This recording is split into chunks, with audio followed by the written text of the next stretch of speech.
Salam, hər vaxtınız xeyir olsun, hörmətli müəllimlər. Hər birinizi salamlayıram. Bizim bugünkü dərsimiz sürət məsələləridir. MHM kitabından olan suallarla tanış olacağıq.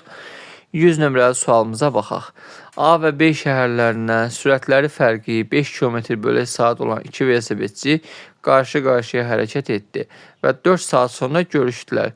A və B şəhərlər arasındakı məsafə 100 km olarsa, sürəti az olanın sürətini tapın. Bu olsun A, bu da olsun B şəhər. Deməli, A və B şəhərlər arasındakı məsafəni verir 100. A-dan hərəkət eləyən nəqliyyat vasitəsinin sürəti, bu da olsun B-dən hərəkət eləyən velosipedçinin sürəti. Bunların sürətləri fərqi 5 km/saatdır. Onda A-dan hərəkət eləyən sürətinə bir dənə X deyək.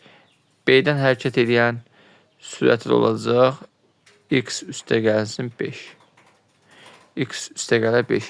Və 4 saatdan sonra onlar görüşürlər. 4 saatdan sonra onlar görüşürlər.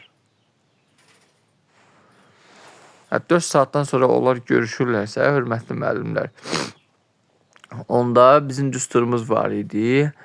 S bərabər idi. V1 üstə gəlsin V2 vurulsun T-yə. S bizdə məntəqələr arasındakı məsafədir. 100 bərabərdir. Sürətlər X üstə gəlinsin X plus 5. Hər birinin sürətlərini toplayırsınız. Vurursunuz 4 saat yolda olublar, görüşüblər. Buradan da 100'ü bölərik 4'ə nə alınır? 25 bərabərdir. X eləyir 2x üstə gəlinsin 5'ə.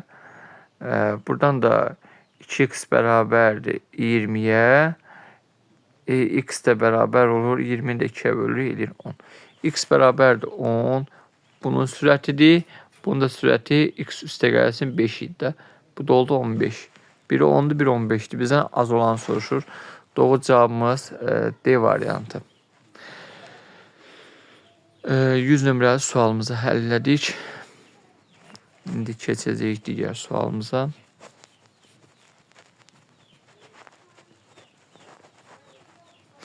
100 nömrəli sual.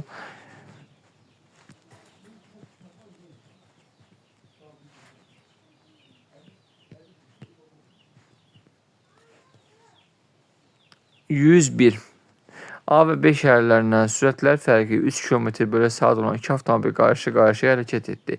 5 saat sonra onlar arasındakı məsafə 30 km oldu. A və B arasındakı məsafə 195 km olarsa, daha sürətli olan avtomobilin sürətini tapın. Deməli, hörmətli müəllimlər, yenə çəkək.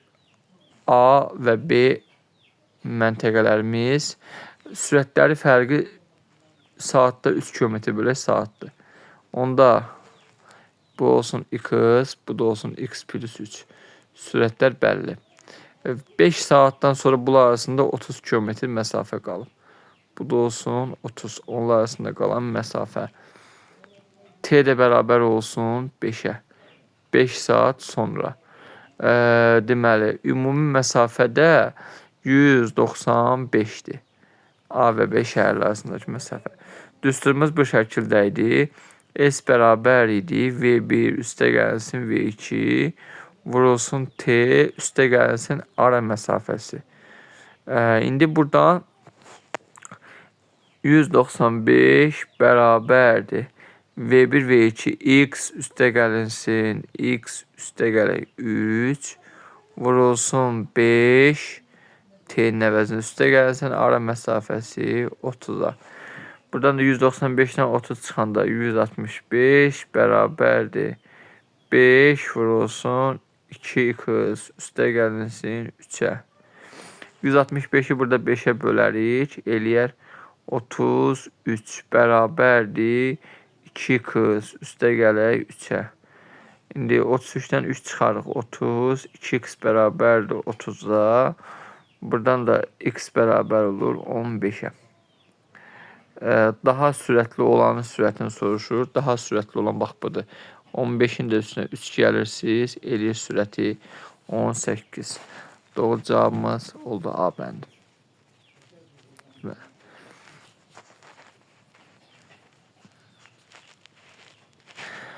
Keçək növbəti sualımızda 102. Kənddən şəhərə saat 9:00-da atlı yola düşdü. Saat 11:00-da ona qarşı sürətli atlının sürətindən saatda 6 km/saat çox olan velosipedçi yola düşdü. Və velosipedçi yola düşəndən 2 saat sonra atlı ilə onun arasında 13 km məsafə qaldı. Kəndlə şəhər arasındakı məsafə 175 km olarsa, hər birinin sürətini tapın. Yenə sxem çəkək. Bu olsun kənd, bu da olsun şəhər. Deməli, saat 9:00-da kənddən atlı yola düşür. Bu olsun 09:00.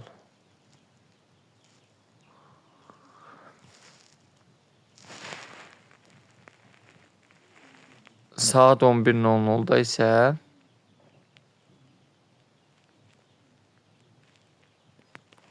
şəhərdən kəndə doğru velosipedçi yola düşür.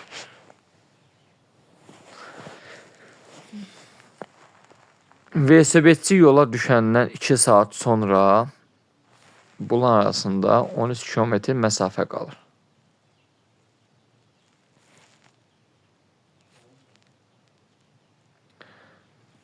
Saat 11:00-da yola düşmüşdü. Velosipedçi 2 saat sonra, yəni 13:00-da.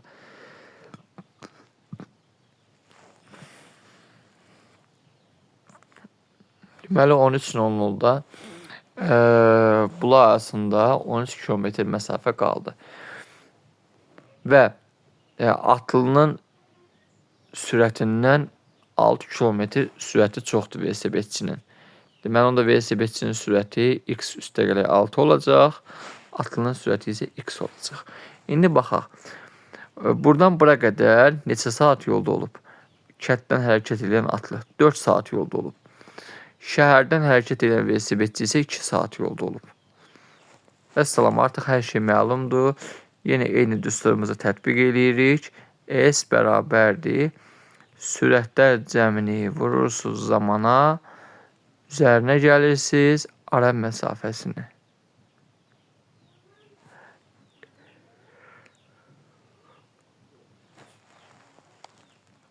Kəndlə şəhər arasındakı məsafə 175 bərabərdir.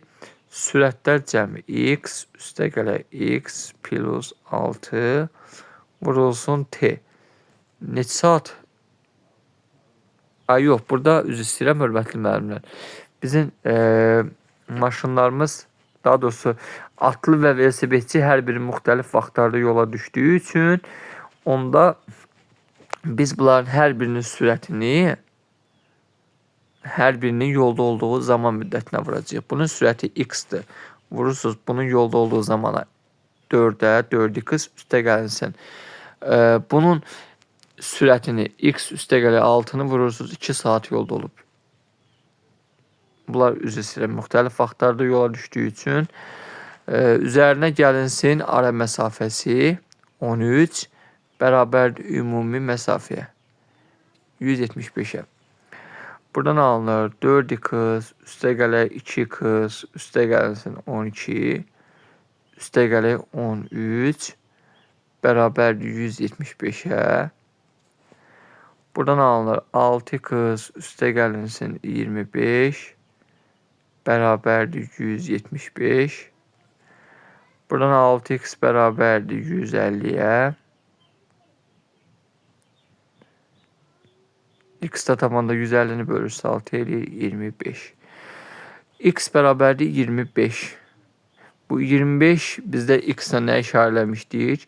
Kənddən şəhərə doğru hərəkət edən atlının sürəti.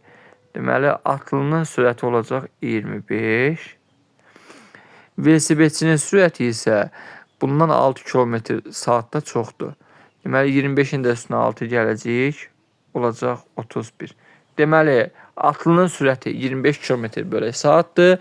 Velosipedçinin sürəti isə 31 km/saatdır. İndi baxaq görək hansı variantı doğru cavabımız baxırsınız. Y bəndidir, hörmətli müəllimlər.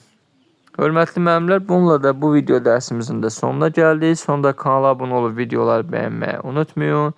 Sağ olun, salamat qalın. Növbəti videolarda görüşənə qədər.